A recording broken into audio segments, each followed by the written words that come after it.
Our top story today comes from Just the News, and it involves January 6th. Now, a January 6th shocker, phone companies dispute FBI testimony on pipe bomb suspect, a key lawmaker reveals, Stephen Richards reports, along with John Solomon.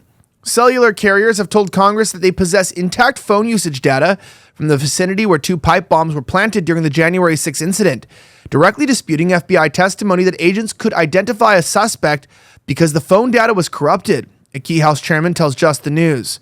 Yeah, I don't believe this for a minute. Now, the revelations from Representative Barry Loudermilk, a Republican of Georgia, the chairman of the House Administration Oversight Subcommittee, adds new intrigue to a debate that has gripped Washington for nearly 4 years. Why can't the FBI, with so much evidence and manpower, identify the suspect who planted the explosive devices at the Democrat and Republican Party headquarters hours before the Capitol was breached? They said, actually, the information was they couldn't point out or couldn't have the law enforcement in the courthouse point out who planted the explosives because while he was standing with his arms crossed, it was difficult to start pointing back at himself. I'm just saying, it's definitely the FBI did this or the CIA. What if it was Ray Epps? Who knows? It's probably my producer. Now, in the days and weeks following January 6, 2021, the FBI opened an investigation into the pipe bomber and attempted to identify the suspect by analyzing cell phone data linked to the area surrounding the RNC and the DNC. In June of 2023, the former assistant director in charge of the FBI's Washington field office, Steve D'Antonio, who oversaw the pipe bomb investigation, said that the FBI received corrupted data from one of the cell carriers and that it most likely contained the identity of the pipe bomber. Given the significance of the information, my subcommittee sent letters to 3 major cell carriers asking them to respond to I don't know how to say that name's claim of the corrupted data. Now, every major cell carrier responded and confirmed that they did not provide the FBI corrupted data. Additionally, every major cell carrier confirmed that they were never notified that the FBI had any issues accessing the data. The contradictory testimony raises some serious questions about the status of the investigation to the pipe bomber and about why the case remains unsolved nearly 4 years later, he added. Last year, he told the House Judiciary Committee that the FBI did not receive a complete phone data from telephone carriers because some of it had been corrupted. We did a complete geofence. We have complete data. Not complete because there's some data that was corrupted by one of the providers, not purposely by them, right? It's just unusual circumstances that we have corrupt data from one of the providers, he said. Now, but for that day, which is awful because we don't have that information to search, could it have been that it was the provider? Yeah, with our luck, with this investigation, it probably was, right? He said he served as an assistant director in charge of the FBI's Washington field office until he stepped down in late 2022. A lawyer for the retired agent did not immediately return an email Wednesday seeking comment.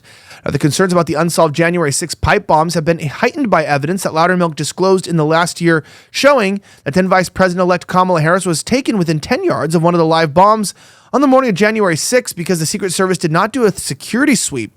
In addition, Loudermilk also provided security camera video footage and still photos of the suspect holding a device that lawmakers believe was a cell phone, further making the phone data a potential case-solving piece of the evidence.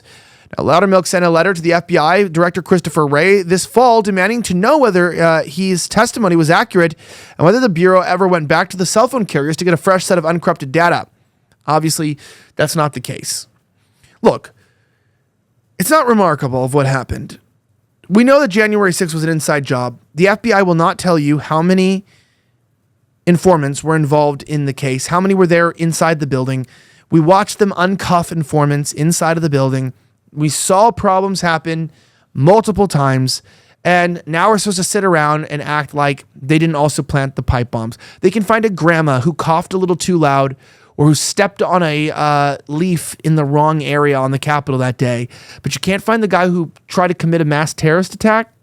Well, we all think we know what's happening. Now, listen, the October 15th deadline has passed. Are you prepared for what's coming? Do you owe back taxes?